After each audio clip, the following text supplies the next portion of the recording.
Story 1. Deep in the night, when the city had long since fallen asleep under the cover of darkness, one small library remained open, as if trapped in time. The building, hidden from the eyes of passers-by on the streets, slept quietly under its roof. But on this particular night, something unusual was approaching the library, something beyond ordinary understanding. Sarah, a young librarian, was fond of books about mystery, but even she could not have predicted that her life would turn into a real nightmare. In the far corner of the reading room, she discovered an ancient volume wrapped in mysteriously folded parchment. Attracted by a strange premonition, she cautiously opened the book. The papers flying across the pages flashed with incomprehensible patterns as if alive, and the letters trembled as if in fear of the unknown. Suddenly a cold wind blew into the hall, and the pages of the book rustled as if something was happening on them. Suddenly all the shelves were illuminated with light, and shadows emerged from under the shelves. A symphony of living books reigned. Sarah's heart raced with fear and surprise. She felt that someone was watching her intently from the depths of the library. But then the creature disappeared into the darkness, and suddenly the books on the wooden shelves moved like living creatures. Characters began to emerge from the pages of the books, wandering through the library like a writer's dream come to life. The ghosts of historical figures neighbor with magical creatures from fantasy worlds. The grim heroes of classic literature crossed paths with space travelers from science fiction. The boundaries between reality and fiction seemed to dissolve, and the world of books came to life. Sarah tried to figure out what was going on and how to stop this madness, but it seemed her questions had been answered. A wise old librarian appeared from the dark depths of the library, his gaze piercing and magical. He approached the girl and, without saying a word, showed her an ancient book with golden patterns that held the secrets of time. Sarah took the book in her hands, and as her fingers touched the cover, she felt herself becoming part of something greater. She began to read the text on the ancient pages, and the words came to her mind on their own. It appeared that she alone could save the library from eternal confinement. On this spooky night, Sarah faced dangers and challenges she never dreamed possible. Her path lay through a labyrinth of fantasies and fears, where incredible creatures and traps awaited her at every turn. Overcoming her fears and doubts, she bravely walked forward to her goal. In the final confrontation, Sarah realized that the magic power lies within herself. She found a way to close the mysterious book, and everything around her froze. The characters in the book returned to their pages, and the library became ordinary again. When morning came and the sun flooded the streets of the city, Sarah knew that the night she had experienced had been more than just a dream. She had become the guardian of the secret powers of the library and its treasures, sworn to protect the world they held from anything dark and dangerous. Since then, the library has gained a special fame, becoming a natural magnet for researchers and lovers of mysticism. Sarah became a well-known figure in the world of libraries and book culture. Many people wanted to hear her stories of how books came to life at night, and she encountered the mysteries of the past. She regularly gave tours of her library, telling amazing stories from the world of literature.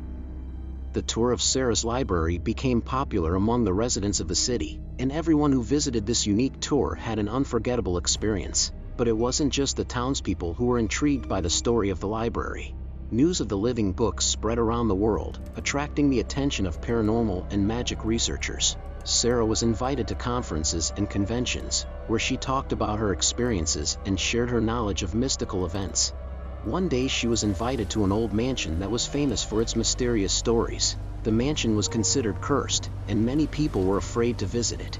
But for Sarah, this was an opportunity to solve a new mystery. When she entered the mansion, the sense of mystery was so strong that even the air seemed imbued with magic. It seemed as if time didn't exist here and the past merged with the present. Sarah could feel the atmosphere around her affecting her perception and interaction with the world around her. During her stay at the mansion, Sarah encountered ghosts of the past that hold dark secrets and scary stories. She learned of the tragic events associated with the place and realized that the mansion was indeed cursed, but Sarah wasn't the type to just let herself be afraid. She resolutely set about researching and trying to find a way to break the curse. In her search, she came across ancient books on magic and the occult that were stored in the forbidden attic of the mansion. There, in the darkness of the attic, she found an ancient scroll with spells written on it that could lift the curse, but she knew that such magical power was dangerous. Before she could use a spell, she had to take responsibility for her actions. Sarah returned to the library and began to study the scroll, trying to figure out how to harness its power without harm. She spent days and nights immersed in the ancient texts until she finally found the answer. With a firm decision and good intentions, she cast the spell. Magical energy spilled into the mansion, and the walls shook with the power of the spell. The ghosts disappeared, and the mysterious forces holding the mansion hostage to their past were neutralized. The mansion became free. This event brought Sarah even more fame and respect in the world of magic and mysticism. She became a symbol that the power of knowledge and goodness can defeat any evil. Now she continues her work at the library, continuing to solve mysteries and protect the world of books for future generations. Sarah realized that the world of books is as endless and inexhaustible as the world of mysticism and fantasy. She has many more adventures ahead of her and is preparing for each new step, knowing that the library will always be her home and support on this magical journey. Story 2. In the deep autumn fog hanging over the mountains and surrounding forests, a terrible accident occurred. A car accident on a remote mountain road claimed the lives of several people, among them a little boy named Timothy. His family, tormented by grief, decided to leave these places, but the child's soul remained attached to the place where he so suddenly died.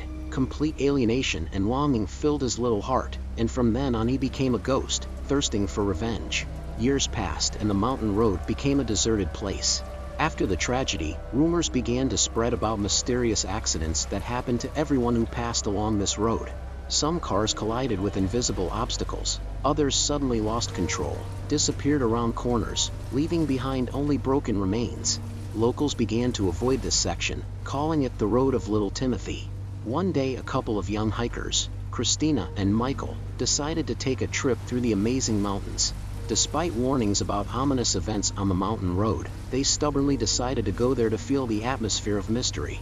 When they reached the road, a thick fog was thickening around them, and their hearts were pounding with incomprehensible fear. They walked forward, lantern in hand, praying that they would get through this dangerous stretch of road unharmed. As they moved forward, Christine noticed a flickering light in the distance. Despite her terror, she decided to see what it was and approached an old abandoned shack from which ghostly whispers were coming. Michael, worried for her safety, didn't want to go any further, but he couldn't leave her alone in this ominous place either. Once inside the cabin, they found an old photograph of the family. It showed a man, a woman, and a little boy. The light of the lamp flickered as if the boy's soul was appearing from behind the photograph. Suddenly, the door behind them slammed shut with a strong gust of wind, the lamp went out, and the hut was plunged into pitch blackness. Outside the hut, on the road, they heard footsteps and a cold wind. It seemed as if death itself were on the trail. Christine and Michael were horrified, trying to imagine what it could be. And then a faint light appeared from the darkness, which grew brighter and brighter, and they saw the figure of a small boy. Timothy looked pale and sad, and anger shone in his eyes. He whispered words that only they could hear. "You came here for a reason, but I have to protect my family." Christina and Michael realized that Timothy was out for revenge for his family and his innocence. They decided to help him find peace so that he could no longer seek revenge on everyone who comes down that road. Gathering all their strength, they decided to perform an ancient ritual to banish evil spirits. They lit a fire, threw dry herbs and things that belonged to Timothy into the flames. Their words filled the air with magic power, and the spell made the walls of the hut tremble.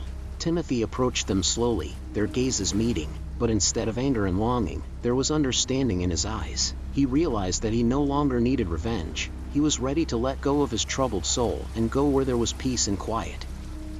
Timothy realized that despite his gloomy feelings, revenge did not bring him peace and long-awaited comfort. He began to realize that his attachment to this mundane existence was only keeping his soul in the earthly world. Christina and Michael finished their incantations, and the bonfire burst into a bright flame. The moment of forgiveness had come.